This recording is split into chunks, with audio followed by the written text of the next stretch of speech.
देख रहा है कि एक व्यक्ति को बचाने के लिए 142 करोड़ देश की जनता को नकारा जा रहा है। अब गर्दा उड़ेगा भैया। सारे बिजनेस, सारे संसाधन, सारी दौलत, सारे मौके एक ही व्यक्ति को सौंपे बिल्कुल सही बात है। सारे बंदरगाह, एयरपोर्ट्स, सड़कें, रेलवे का काम, कारखाने, खदानें, सरकारी कंपनियां सिर्फ एक व्यक्ति को नाम बता दिया करो आप। जनता के मन में हमेशा ये विश्वास होता था कि अगर कुछ नहीं है तो संविधान हमारी सुरक्षा करेगा। ये बड़ी अच्छी बात कही आप। मगर आज आम लोगों के बीच ये धारणा बनती चली जा रही है कि सरकार सिर्फ मुनाफे के लिए चल रही है। बात तो सही है। देश में बहुत तेजी से गैर बराबरी बढ़ रही है।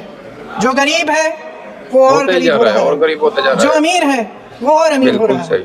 इस सरकार ने आर्थिक न्याय की भी सुरक्षा कवच तोड़ दिया। चोरों का सरकार है। बाप रे, ये तो धोती खोल रहा है। राजनीतिक न्याय की जब बात होती है, मेरे सत्ता पक्ष के साथी आज खड़े हुए और तमाम गिनती करने लग गए कि ऐसा हुआ वैसा हुआ 1975 में जो हुआ। तो सीख लीजिए ना, आप भी क्या प्रॉब्लम है, सीख लीजिए। आप भी अपनी गलतियों के लिए माफी मांग लीजिए। आप भी बैलेट पे चुनाव कर लीजिए।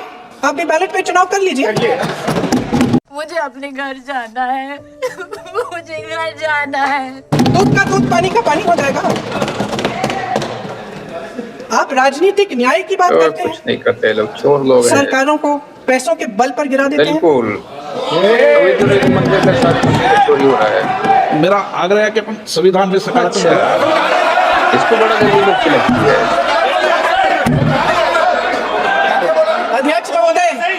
अध्यक्ष महोदय, सत्ता पक्ष के हमारे साथी ने एक उदाहरण दिया उत्तर प्रदेश की सरकार का, तो मैं भी एक उदाहरण दे देती हूँ महाराष्ट्र की सरकार का।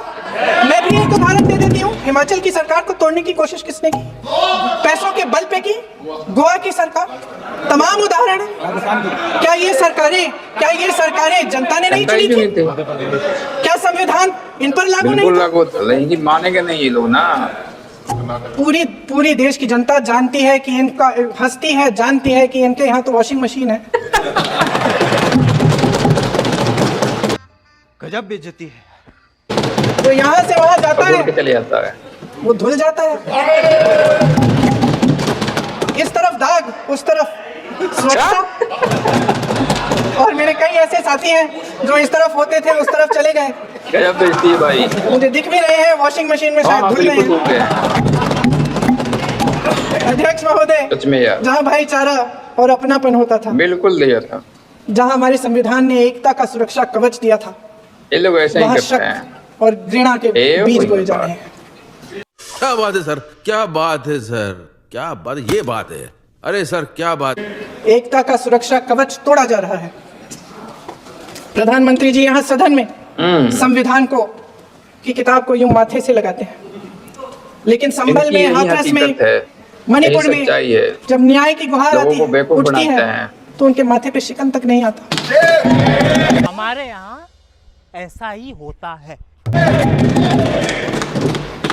शायद समझ नहीं पाए हैं। नहीं। भारत का संविधान संघ का विधान नहीं। इन लोगों को ऐसा लगता है। बिल्कुल। भारत के संविधान ने हमें एकता दी, हमें आपसी प्रेम दिया। उस मोहब्बत की दुकान जिस पर आपको हंसी आती है, उसके साथ करोड़ों देशवासी चले।